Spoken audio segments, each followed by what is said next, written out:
하나님 나라의 속성인 것입니다. 하나님 나라는 결코 쇠하거나 망하지 않습니다. 또 낙담하지 아니한다고 했습니다. 세례 요한이 낙담했습니까? 낙담하지 않았습니까? 낙담했죠. 의심했죠. 당신이 메시아가 맞습니까? 라고 세례 요한은 낙담했습니다. 의심이 낙담이요? 예. 절망했죠. 의심이죠. 예. 근데 하나님께서, 예수님께서 그 사역을 통해서 내가 누군지를 알아라 라고 말씀을 붙들게 하셨죠.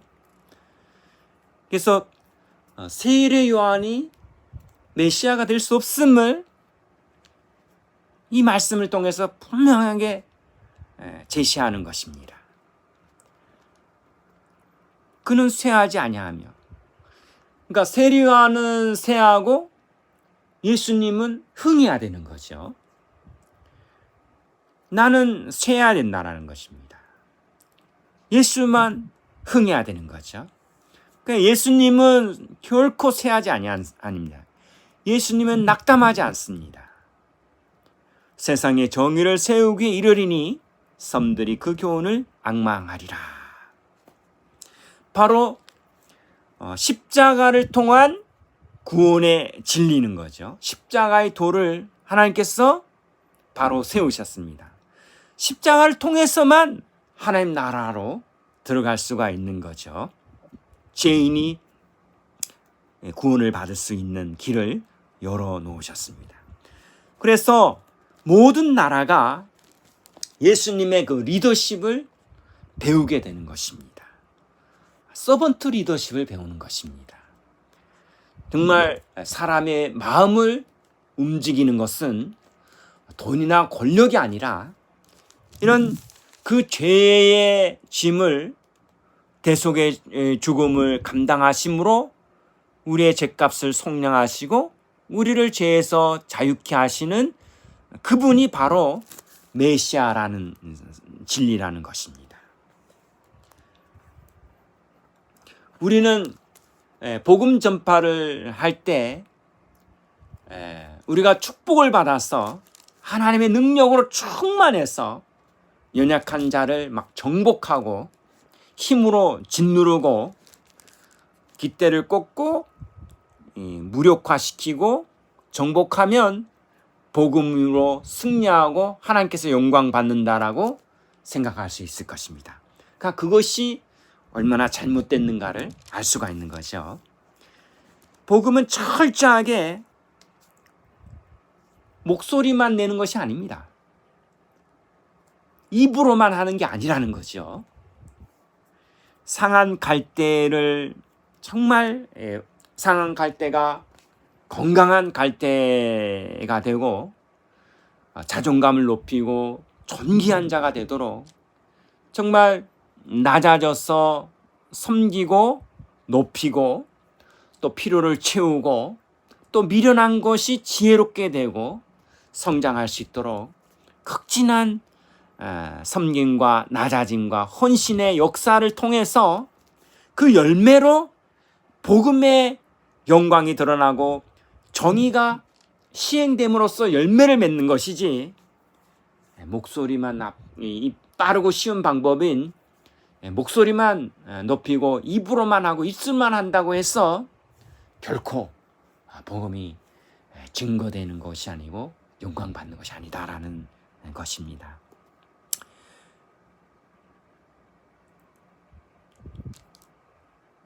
그러니까 예수님은 이런 상한 갈대를 섬기는 삶을 살 때 낙담할 수가 없는 거, 낙담할 수밖에 없죠. 언제 변할까? 언제 변할까? 언제 인간이 될까? 언제 제자가 될까? 생명구원 역사를 위해서 정말 머나먼 길을 가는데 그 사람을 보면, 상황을 보면 낙담할 수밖에 없는 것입니다. 그러나 낙담하지 않습니다. 왜? 십자가의 도를 믿기 때문인 거죠.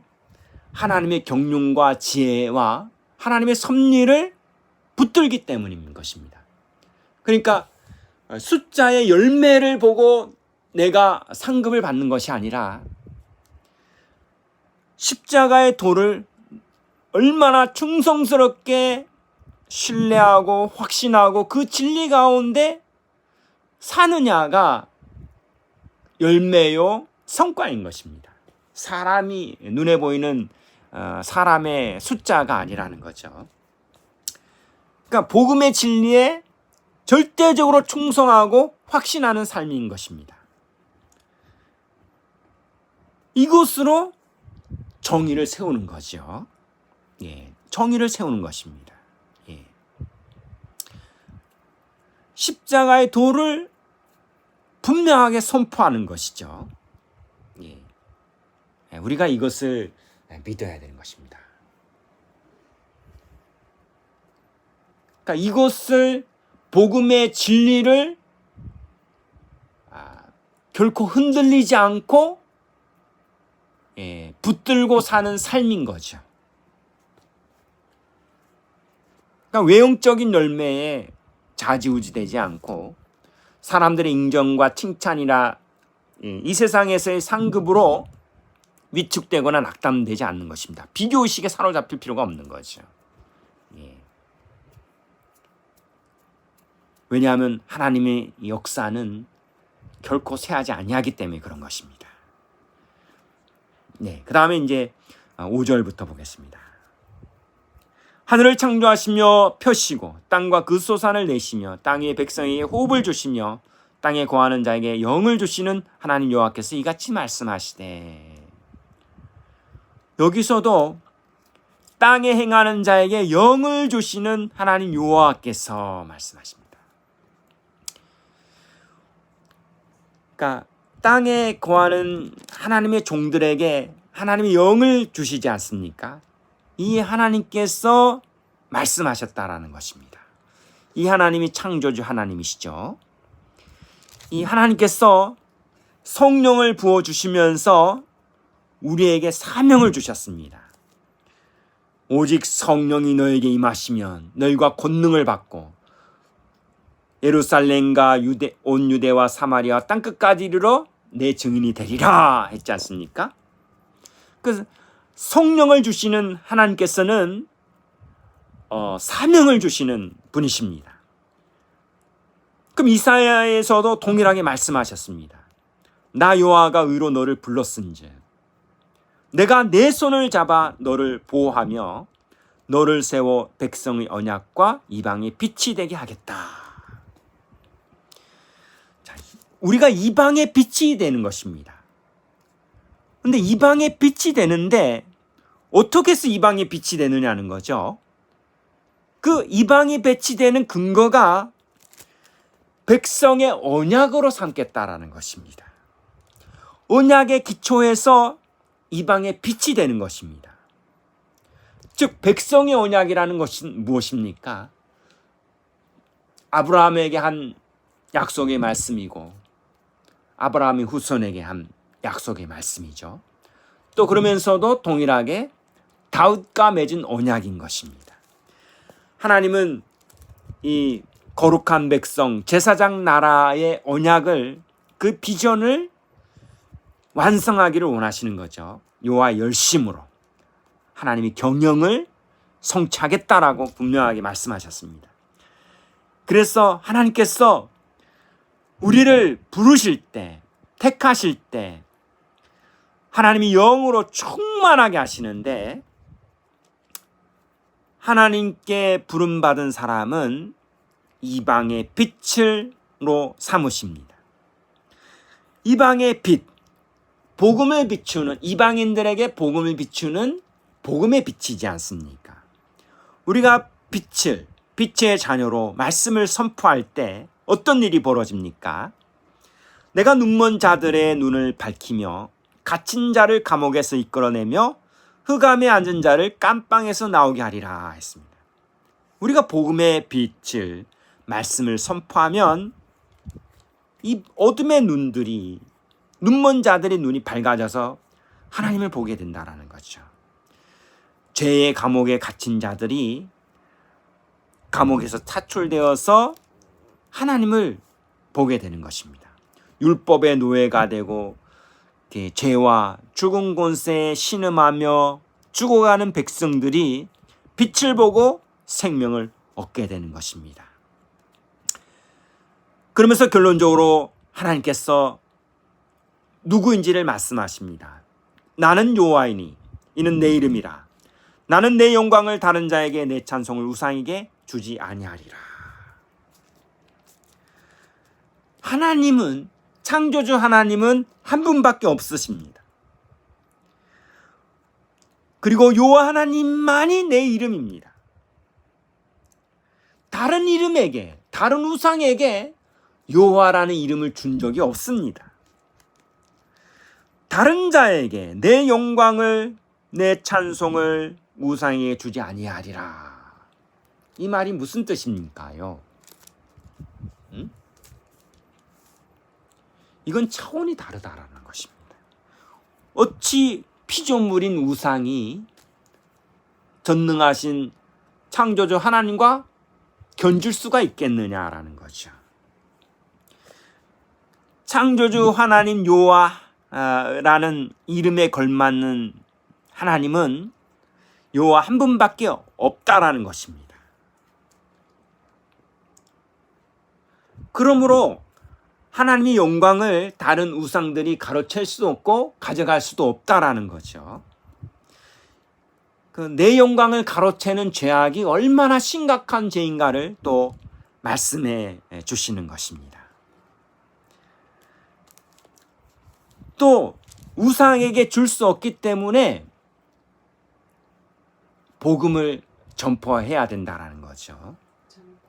복음을 전파해야 된다는 것입니다. 이방인에게 가서 여호와의 빛을 전파해야 된다는 것입니다.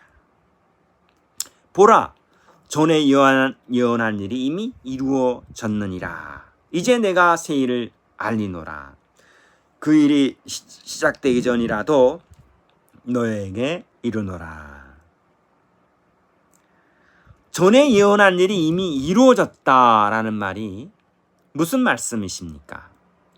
어떤 일이 이미 이루어졌다라는 것일까요?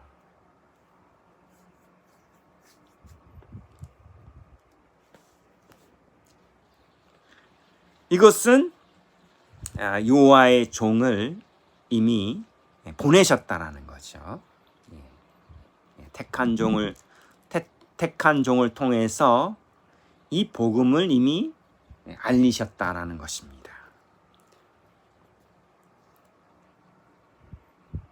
그리고 내가 새 일을 알리노라 했습니다. 이것은 예수님께서 세례 요한을 통해서 그 세례 받으심으로 공생애를 시작하면서 또 이 일이 이루어진 것입니다. 항해하는 자들과 바다 가운데의 만물과 섬들과 거기에 사는 사람들이 여호와께 새 노래로 노래하며 땅 끝에서부터 찬송하라 했습니다.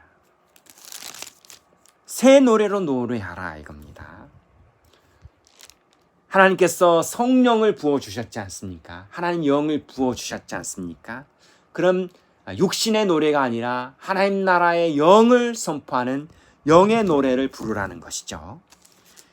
새 일을 행하실 하나님을 찬송하라는 것입니다. 광야와 거기에 있는 성읍들과 게달 사람아 소리를 높이라 했습니다. 그리고 여호와를 찬송하라 했습니다. 그래서 하나님께서 이 구원의 약속을 또 이루십니다. 하나님께서 백성의 언약과 이방의 빛으로 삼으시고 여호와의 종들을 세우지 않습니까? 그 종들을 통해서 구원을 이루어 가십니다. 보십시오. 16절을 보십시오. 맹인들을 하나님께서 이끌어 주십니다. 그들이 알지 못하는 지름길로 인도합니다. 맹인들이 어떻게 지름길을 알겠습니까? 근데 맹인들에게 복음의 빛을 비추어서 하나님께로 가는 지름길을, 십자가의 길을 가르쳐 준다라는 거죠. 예, 암흑이 변하여 광명이 되고요. 구분대가 걷게 됩니다. 시온의 대로가 열리는 거죠. 예, 내가 이 일을 행하여 그들을 버리지 아니하리라.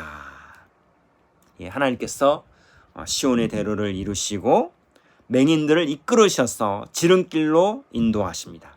반면에 우상을 의지하고 부어 만든 신상을 향하여 자기의 신으로 삼는 자들은 수치를 당하게 되는 것입니다. 그러면서 이 이스라엘 백성들이 이 복음의 진리를 깨닫지 못하는 것에 대해서 한탄하십니다. 누가 맹인이냐 이거죠. 누가 맹인이냐.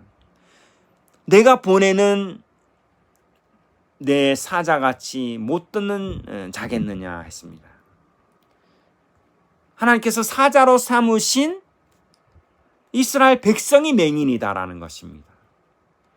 내가 충성스럽게 여기는 그 이스라엘 나라가 맹인이라는 것입니다. 내가 누가 여호와의 종같이 맹인이겠느냐? 이스라엘의 영적 지도자들이 하나님 종으로 부름을 받았지만 이 말씀에 대해서 맹인이 되었다라는 것입니다. 그래서 하나님께서 얼마나 답답하겠습니까? 그들이 맹인이 된 것은 하나님께서 베푸시는 많은 이적과 기적을 봤는데도 불구하고 그것을 관심 있게 주의 깊게 보지 아니하고 집중하지 않는다라는 것이죠. 귀가 열려 있을지라도 듣지 못하는 이스라엘의 백성들에 대해서 한 번도 말씀하시는 것입니다. 유대인들이 입장에서 볼 때는 이방인들이 맹인이고 소경이고 그렇다고 기머거리라고 생각했을 것입니다. 그러나 이사야는 하나님께서 말씀하신 걸 때 이스라엘 백성들이 맹인이 되었다라는 것이죠. 그러면서 너희가 제사장의 직분을 위임받았는데 그걸 어떻게 이방인들에게 가르칠 거냐는 거죠. 여호와께서 그 이로 말미암아 기쁨으로 교훈을 크게 하며 존귀하게 하려 하였으나 했다는 거죠. 유대인을 부르셔서 교훈하시고 존귀하게 하려고 했는데 이 백성이 유대인들이 도둑맞는 것입니다. 그 직분을 탈취당하는 것입니다. 다 굴속에 잡히며 옥에 갇혔죠. 그들의 유대인의 죄로 말미암아 성전이 무너지고 집이 무너지고 노략당하고 탈취당하고 비참한 심판을 받는 것입니다. 그런데 도둑맞고 탈취를 당하는 그런 상황 가운데서도 하나님 말씀의 귀를 기울이지 않습니다. 그리고 하나님께서 장차올 재앙과 심판에 대해서 누차 경고를 했는데도 그것이 이스라엘에게 임하지 않을 거라고 계속 외면을 했죠. 그런데 어떻게 됩니까? 그런데 이런 야곱이 기모거리오 소경과 같은 야곱이 결국은 어떻게 되느냐 하면은 야곱이 탈취를 당하게 하신 자가 누구냐? 이스라엘을 약탈자들에게 넘기신 자가 누구냐? 이것은 아수르와 바벨론과 애굽 나라를 멸망시키시고 그 세상 나라를 다스리시는 분이 여호와 하나님이심을 이제 깨닫게 된다라는 거죠. 여호와가 아니시냐? 여호와께 범죄하였기 때문에 이스라엘이 멸망당한 것이 아니냐라는 거죠. 그러면서 그들이 그의 길로 다니기를 원하지 아니함으로 말미암아 그의 교훈을 순종하지 아니하였기 때문에 우리가 진멸당했다라는 것입니다. 이 사실을 깨닫게 된다라는 거죠. 환난과 고난을 통해서 왜 이스라엘이 버림받았을까? 그것을 깊이 생각하고 여호와께 범죄하였기 때문이구나. 이것을 깊이 영접하는 것입니다. 그러므로 여호와께서 맹렬한 진노와 전쟁의 위력을 이스라엘에게 쏟아부으심에 그 사방에서 불타오르나 깨닫지 못하며 몸이 타니 마음에 두지 아니하는도다 했습니다. 그러니까 이스라엘의 그 범죄함, 그리고 하나님께서 맹렬한 진노와 전쟁으로 이스라엘에게 그 하나님의 진노를 쏟아 부으셨다라는 사실인 거죠. 우리가 이 하나님의 심판, 하나님의 진노를 깊이 깨닫고 우리가 이 하나님의 종으로서 사명을 회복하고 백성의 언약과 이방의 빛의 사명을 회복하는 그런 역사가 이루어지기를 간절히 기도합니다. 하나님께서 이미 이것을 이미 이루어 지셨다고 선포하고 있습니다. 하나님께서 이것을 이미 이루셨다라고 이루실 것을 확정하신 거죠. 예, 이 과정에 있는 것입니다. 그러므로 우리가 상한 갈대를 꺾지 아니하시고 꺼져가는 등불을 끄지 아니하시고 진실로 정의를 시행하고 계시는 이 낮은 곳, 음지, 눈에 보이지 않는 곳에서 과부와 고아를 돌보시고 연약한 자들을 돌보시고 일하시는 그 하나님을 통해서 하나님 나라를 보고 하나님의 약속을 이루어 가시는 하나님을 발견하고 소망을 가지고 사명을 회복할 수 있기를 기도합니다. 우리가 결코 자신의 능력과 자신의 의지, 자신의 계획을 믿으면 낙담하고 실패할 것 같은 두려움과 절망에 쌓일 수밖에 없습니다. 그러나 십자가의 도를 생각하고 결코 낙담하지 않은 예수 그리스도를 바라보면서 우리가 믿음으로 이 십자가의 길을 감당하는, 그리고 여호와 영으로 충만한 그런 하나님께서 붙드시는 종, 하나님께서 기뻐하는 종, 하나님께서 택한 종, 그 종의 삶을 우리가 살 수 있기를 기도합니다. 하나님 아버지, 이사야서 42장 말씀을 통해서 내가 붙드는 종, 나의 택한 종, 그 하나님이 기뻐하시는 종의 삶을 배우게 하셔서 감사합니다. 하나님 아버지, 우리가 이 하나님의 맹렬한 진노를 당할 수밖에 없는 이스라엘을 교훈 삼아 여호와 하나님만이 이 하나님께로부터 이 심판이 온 것을 깨닫게 하시고 여호와 하나님만이 참 신이심을 고백하게 하시며 여호와 영광을 다른 우상에게 주지 않으시는 하나님을 바라보고 하나님께만 전폭적으로 영광을 돌리는 삶을 살게 도와주시기를 간절히 기도합니다. 하나님도 영광받고 나도 영광받고자 하는 그런 이기적인 욕심을 내어버리게 하시고 철저하게 상한 갈대를 꺾지 아니하시고 꺼져가는 등불을 끄지 아니하시는 공의의 하나님을 바라보고 믿음으로 성급하게 살지 아니하고 낙담하지 아니하고 하나님의 계획과 또 십자가의 진리를 붙드는 삶을 감당하여 이방의 빛의 사명을 감당할 수 있도록 축복해 주시옵소서. 감사하며 예수님의 이름으로 기도합니다. 아멘.